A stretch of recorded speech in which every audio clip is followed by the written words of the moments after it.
Hi, it's Toby Hazelwood here, and today I wanted to talk to you about a few things I've been thinking about recently when I've been contemplating, I guess what I feel is a fairly challenging time in my own personal development journey.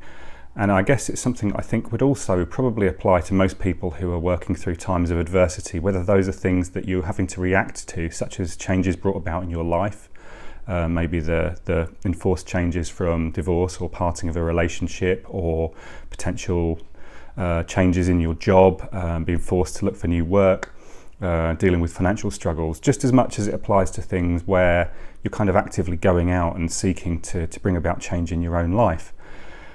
And I was trying to kind of put some sort of measure, if you like, on where I think I am in my own journey, and trying to map out how I see that journey in the terms of the different stages that make it up.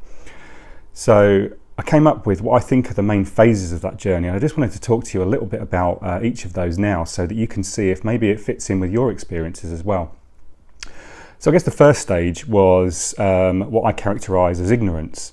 I didn't really know what I wanted to achieve. I didn't really know if I wanted to achieve anything at all. I was probably fairly happy in my own little world. I had a happy relationship, doing reasonably well from the perspective of my career, financially stable. I didn't really know if I needed or wanted anything else, but whether it's as a result of kind of personal reflection or introspection, or perhaps at the age of 42, perhaps even an early midlife crisis, I guess I was prompted to think maybe there's something else out there.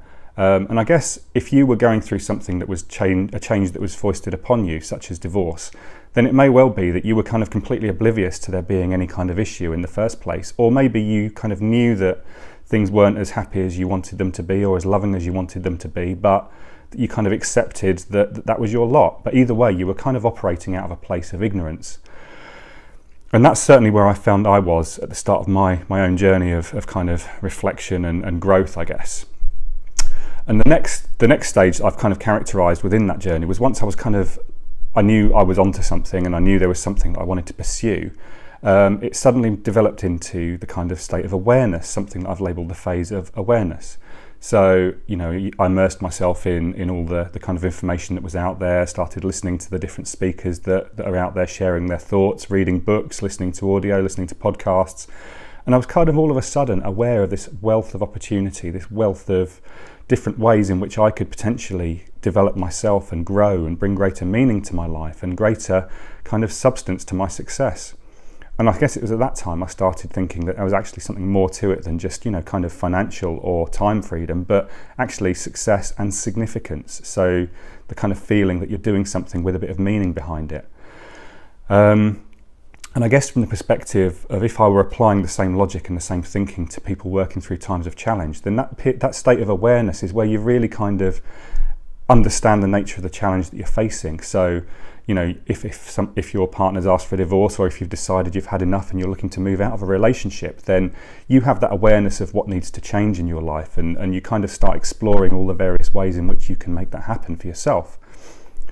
And I guess what I hoped for when I embarked upon my own journey was that state of awareness and the efforts that I was putting in terms of exploring all the material that was out there, and the efforts I was putting in to apply it in my life, to take action, not just to read about things and take them in, but to actually do something with that information, would ultimately lead me to the final phase, which is what I term enlightenment.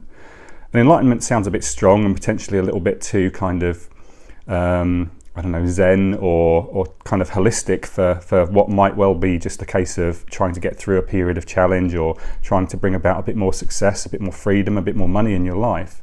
But I characterise it as enlightenment, because for me it is a bit more than just making more money or having more freedom. It's about creating a better life for myself and for those that I love. And if this is a midlife crisis, then hopefully I've got at least another 42 years left.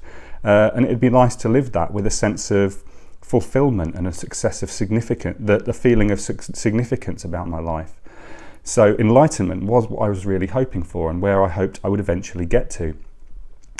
What I see now is that there's a stage somewhere in between awareness and enlightenment. And that's the state where I find myself stuck a lot of the time at the moment. And that's the state I've characterised with the word inadequacy. And it sounds a bit strong. I'm not going to go into too much detail on it here, but I've written a number of other things about it. But I characterize that sense of inadequacy by that feeling, when you've kind of opened your mind and you're kind of aware now all of a sudden of all these other things that existed that you didn't know existed, all the other ways you could potentially improve your life. So if you're looking to move out of divorce, it's not just a case of reclaiming the little bits of your life that you can and surviving, but it's actually about thinking you've got a new opportunity here to define your life, to kind of do over and to start again.